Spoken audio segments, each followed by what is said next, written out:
Hi guys. Why are you taking so long? We have here so many books.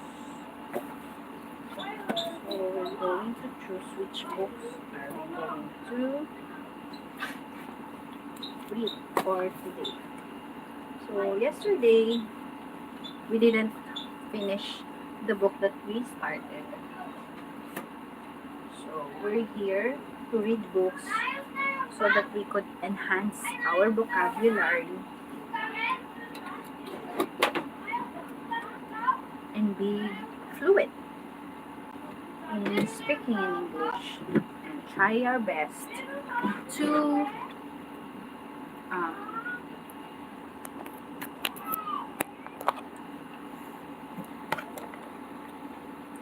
try our best to enhance our vocabulary. So, let's continue reading the book that we started to read yesterday.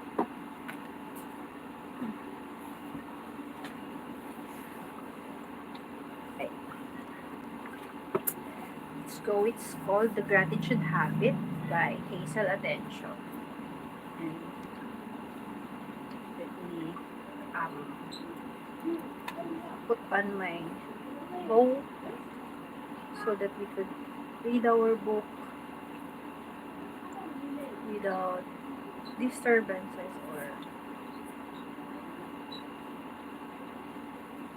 do you feel stuck in your life? Well, Hazel's book is our antidote if we feel that we are stuck in our life. So, we all need this, the gratitude habit by Hazel Attention.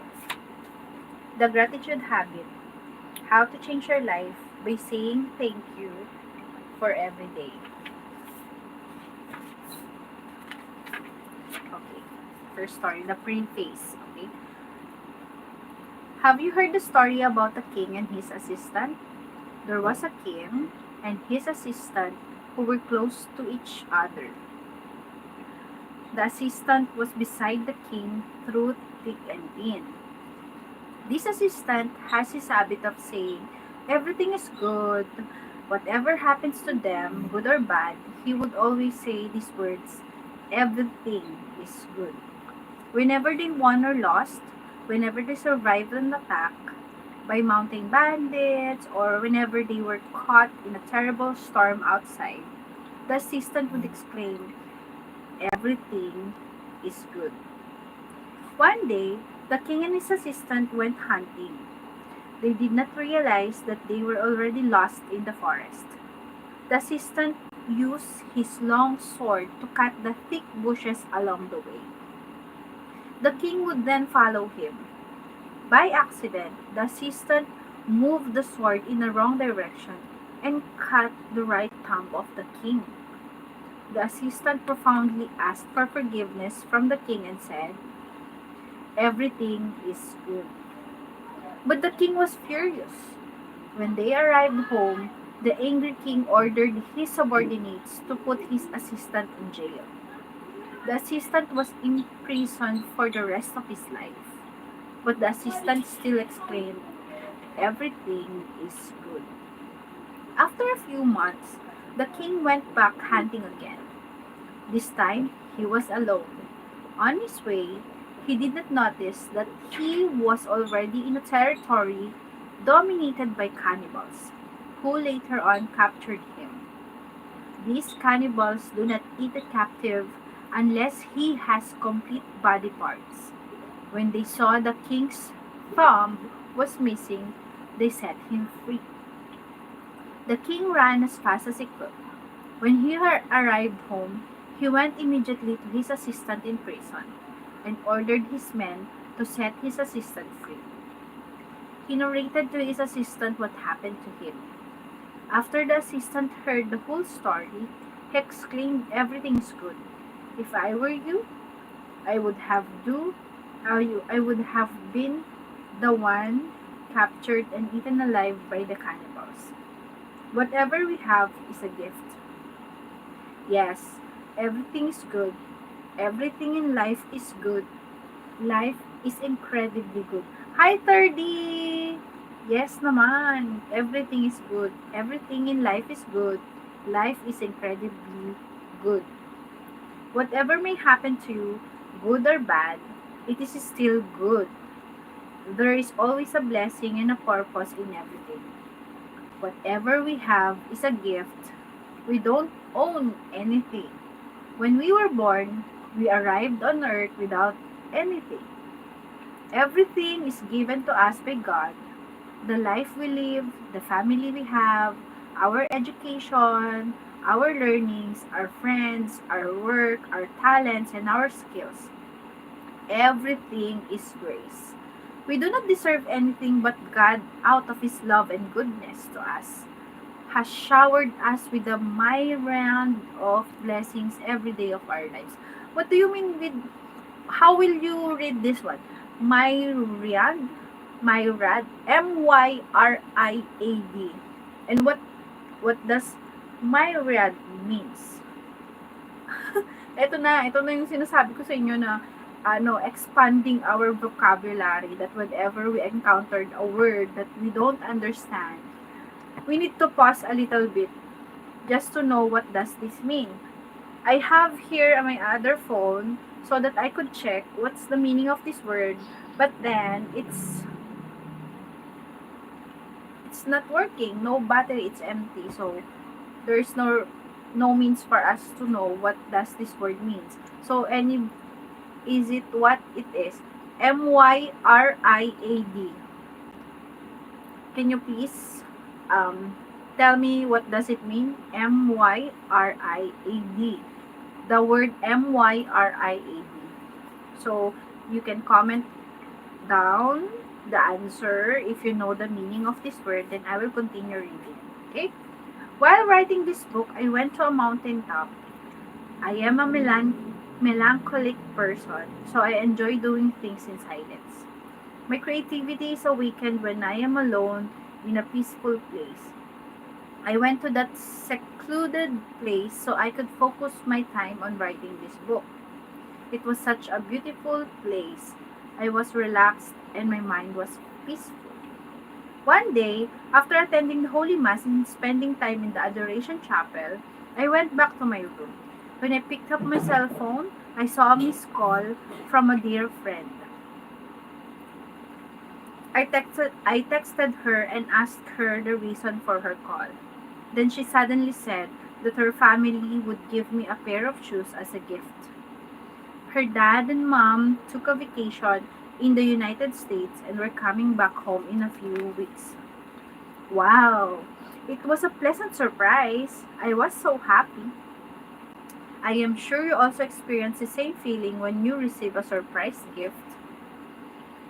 How about if you will receive a gift every day? Would you want that? How would you feel? It would be great if someone will give you a gift every day, right? But don't you know that you are receiving a gift daily? Every day is a gift. Everything in it is a gift. Everything is grace. As you unfold the pages of this book, you will discover that you are receiving a lot of gifts every day. Prepare for the journey. Journeying with you, Hazel B. Atencio. So let's move on to the introduction of our book. So the one that I read you a while ago, it's just the preface of our book. So let's move on to the introduction. So introduction. Gratitude is a good is ano. Wait. Let's do it again. Gratitude is good for you. If you want to turn your life around, try thankfulness. I will change your life mightily. By Gerald Good. It was the year 2014. I was at SM Trade Hall in Cebu City, listening to a talk from this witty speaker. I listened intently and enjoyed his jokes and all of what he said. Suddenly, these striking words kept me thinking. There are three powerful forces in the universe: love, humility, and gratitude. Whoa, big words. It was a time in my life when I felt that I hit rock bottom. I was what you appreciate appreciates. Yes. It was at a time in my life when I felt that I hit rock bottom. I was stuck. I was not growing. And then this talk hit me hard. I prayed, Lord, loving is difficult. You know that I am not a loving person. Oh, how much more humility. Huh? It was nerve wracking. I think it's so hard. Maybe I will start with gratitude first. I think that it is easier to practice compared to the other two. And that is how it all started. My journey of discovering gratitude. Who do you choose to be? Pessimistic? Negative thinker? Sensitive? Prone to depression? That's who I was. There was moment when I would just find myself crying. I would wake up in the middle of the night and just feel sadness all over me. I'd feel the pain of being rejected and being left out. I'd feel deep sorrow permeating inside me. I would cry until I would fall asleep again. And when I am down, gee, I would be really down.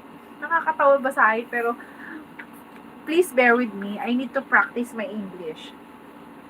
I would be really down, and it would be difficult for me to stand up again and live my life. My emotions would control me for weeks and pull me down. I am the type of person with a melancholic temperament. For a personality like mine, seeing the positive and being grateful is backbreaking. Gratitude, on the other hand, is doing the exact opposite. Gratitude is seeing the positive and appreciating the value of something. For me, being grateful is difficult. I am used to being negative. This time, I am teaching myself something unfamiliar.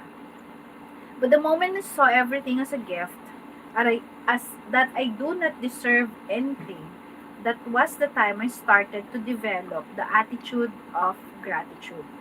Since everything is a gift, then I have to be thankful for it.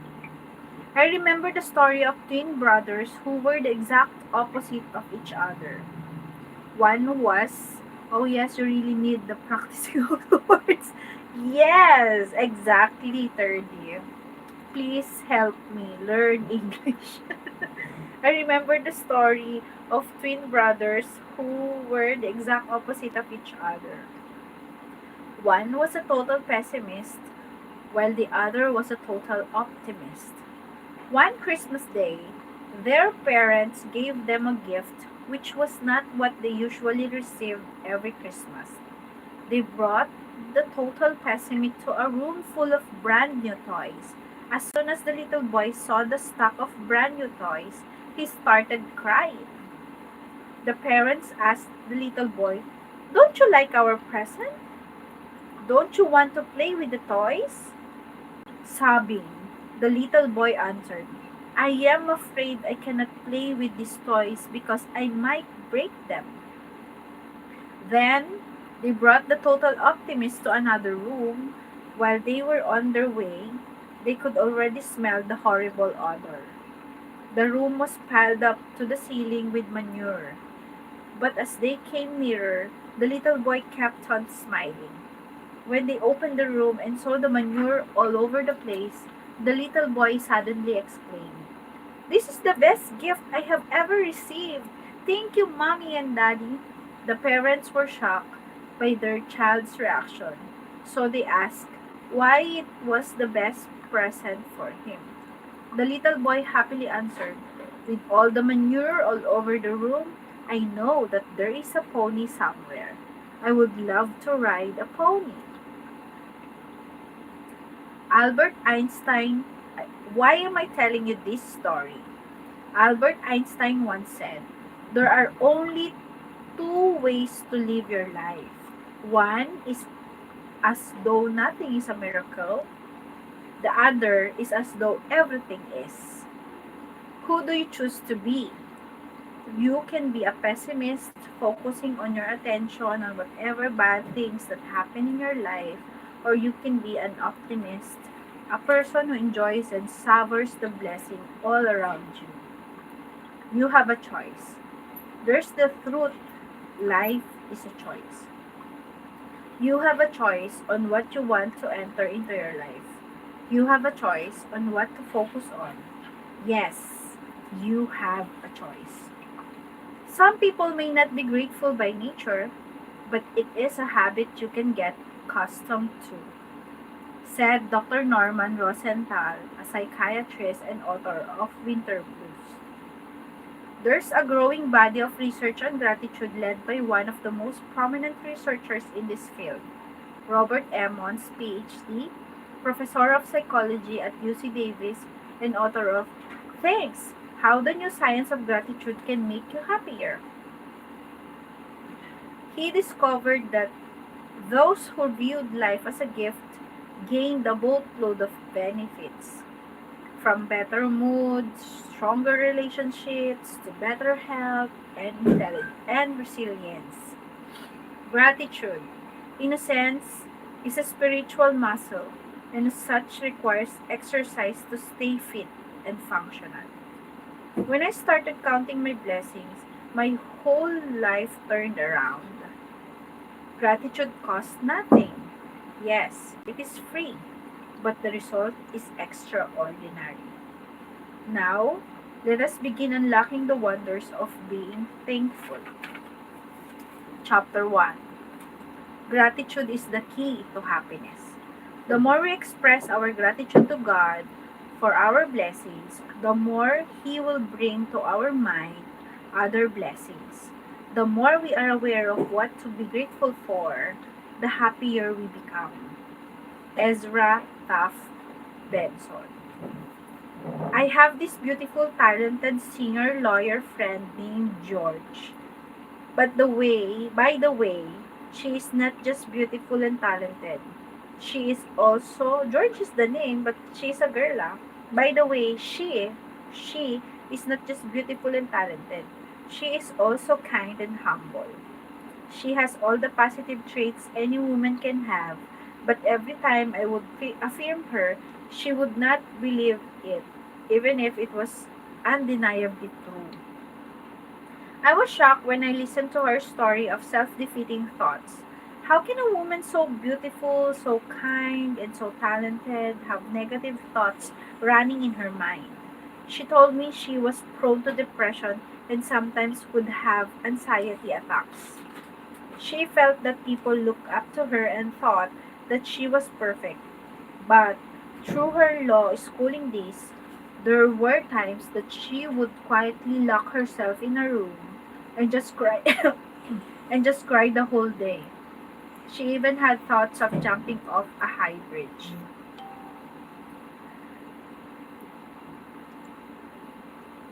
There were times she would wake up in the wee hours of the night and just feel so scared of being a failure. Her body would sweat all over and she would have palpitations. She is a perfectionist and a people pleaser, so whenever she makes mistake, she would always beat herself up. As an achiever, she keeps on wanting more, and this causes her anxieties. One time, while watching Full Tank, a daily inspirational short story on Facebook by Bro Bo Sanchez, she heard him say that the antidote to anxiety is gratitude. Taking his advice, my friend slowly began to be thankful for the little things in her life. She started to be grateful for having a very loving and supportive family. She began thanking the loving people around her and noticed the little blessings surrounding her. Practicing gratitude calms her and makes her realize that she is too blessed to even be thinking of ending her life. She has so much blessings, especially the wonderful people she has in her life. Wait, I need to answer this.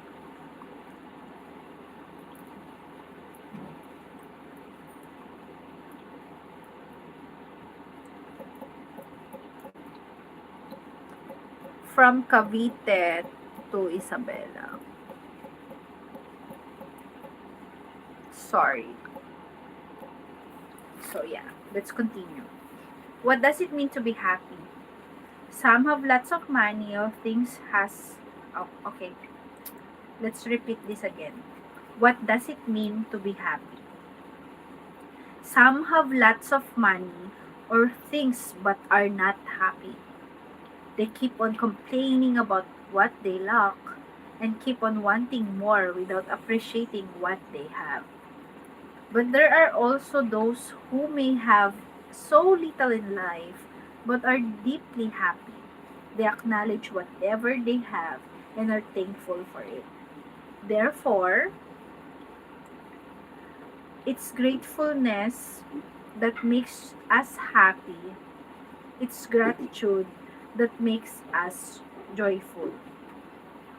Gratitude is the feeling of appreciation for what we already have. To be grateful is to open our eyes to our blessings and not to what we lack. Friend, lower your standard of happiness. You often tell yourself, I will be happy. Ulit. You often tell yourself, I will be happy if I get a boyfriend. I will be happy if I get a salary increase. I will be happy if I get promoted. I will be happy if that. What's the book is that?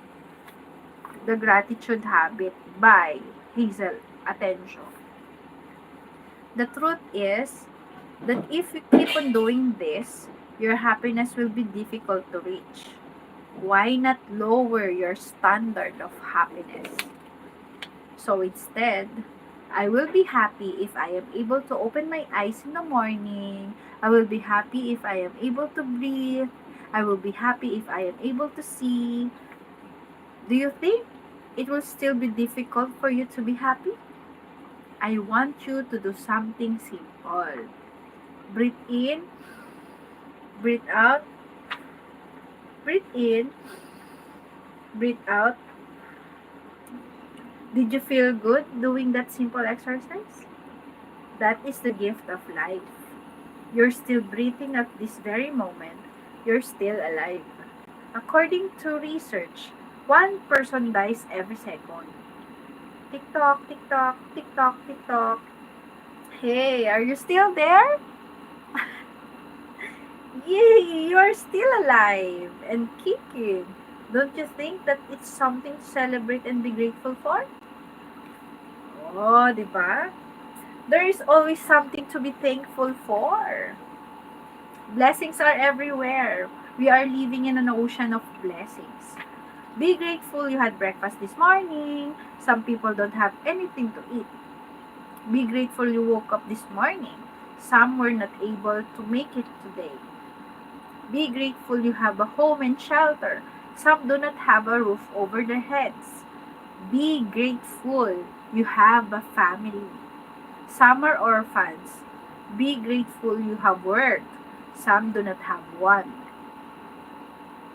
If you are grateful, you will realize that there are more and more things to be grateful for.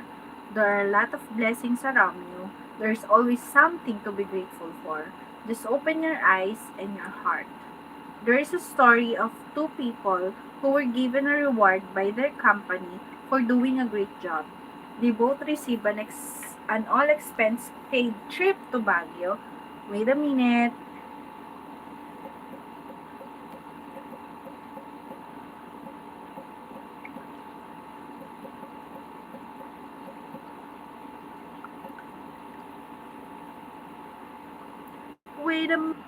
Hi there.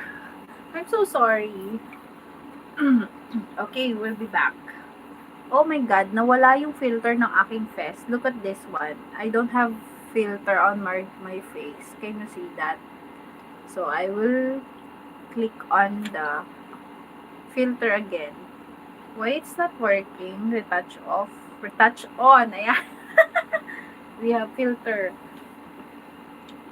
Okay. If you are grateful, you will realize that there are more and more things to be thankful for. There are a lot of blessings around you. There is always something to be grateful for. Just open your eyes and your heart. There's a story of two people who were given a reward by their company for doing a great job. They both received an all-expense paid trip to Baguio. So the person won. Upon receiving the announcement, he was delighted to know that he will be in Baguio. He enjoyed the trip going there and enjoyed the ambience even more when he arrived there. The person two, upon receiving the announcement, he said, I've been to Baguio many times. The incentive should be outside the country. He grumbled the whole time during the trip and complained that it was too cold when they arrived in Baguio. Who do you think is happy? The person one or person two? Do you want to be happy? Be grateful? You can't be happy with what you want unless you can be happy with what you have. So choose to be happy. Choose thankfulness. Worry less. Think more. That hit so hard. Worry less and think more. So come on, let's move on to our chapter 2, which is the worry less, think more. Don't worry about anything. Instead, pray about everything. Tell God what you need and thank Him for all He has done. So do you worry a lot? Do you worry about the future? Do you worry that you will grow old alone and remain no boyfriend since birth? Do you worry that your knight in shining armor will not arrive anymore to rescue you? Do you worry that about your health? Do you worry about your bulging stomach? I worry. Look at my tummy. Do you worry about the frequent body pains you feel? Do you worry about your finances? Yes, most of the time. Do you worry that you will die in debt? Do you worry that you will grow old poor? If you worry a lot and keep on focusing on a lot of problems, then you will attract more of it in your life. Worry is a problem magnet. If you keep on worrying, you attract more of it. In St. Paul's letter to the Philippians, he said, pag masakit lang yung ngipin, can you please tell me in English, 30? Can you please translate that in English for me? Oh, your tita have a nunal here, oh. Diba? Can you see all the blemishes in my face? All of the chismis is clear in this, in this app. There's no filter here. Saint Paul is teaching us to think more and to expect to be blessed more. He is saying that we count our blessings more than our problems, because we will realize that blessings will always outnumber our problems. Don't worry about anything, but be grateful for everything. Clinical trials indicate that the practice of gratitude can have dramatic and lasting effects. Oh yes, I fear when the teeth is paining and ache. That's wrong. Oh yes, I fear whenever I felt pain on my teeth, or I am suffering from toothache. Ikaw talaga, 30. Sakaling kita eh. Ang sarap mo yakapin sa leeg. And lasting effects on a person's life, said Robert A. Emmons, professor of psychology at UC Davis. It can lower blood pressure, improve immune function, and facilitate more efficient sleep. One recent study from the University of California, San Diego's School of Medicine found that people who were more grateful actually had better heart health, specifically less inflammation and healthier heart rhythm. Mag-video call na lang tayo, mag-isa lang ako dito. No, dalawa kayong viewer ko. I don't know who is the other one. Sino kaya yung isa? Can I check? If I click this one, can I check this one? Hindi pala siya nakikita. Meron akong isang viewer pa. Dalawa kayo actually. I can see 2 people staying in my live. Sino po sila? May I know po kung sino po yung isa?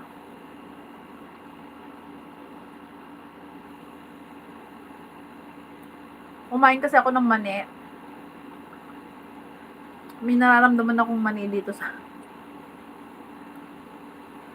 Malakas kasing magpaano ang ano, malakas kasing maka-capture ng makapagdagdag ng views ang live sa YouTube. That's the reason why kahit sabi ko kahit 30 minutes lang per day. Para at least 'di ba, makaano. Pero ayun wala na siya umalis na siya. Nawala na kayo.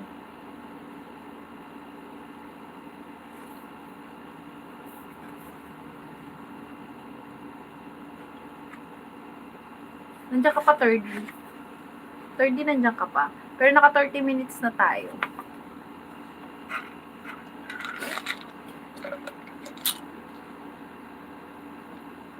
She's gone. I think she left.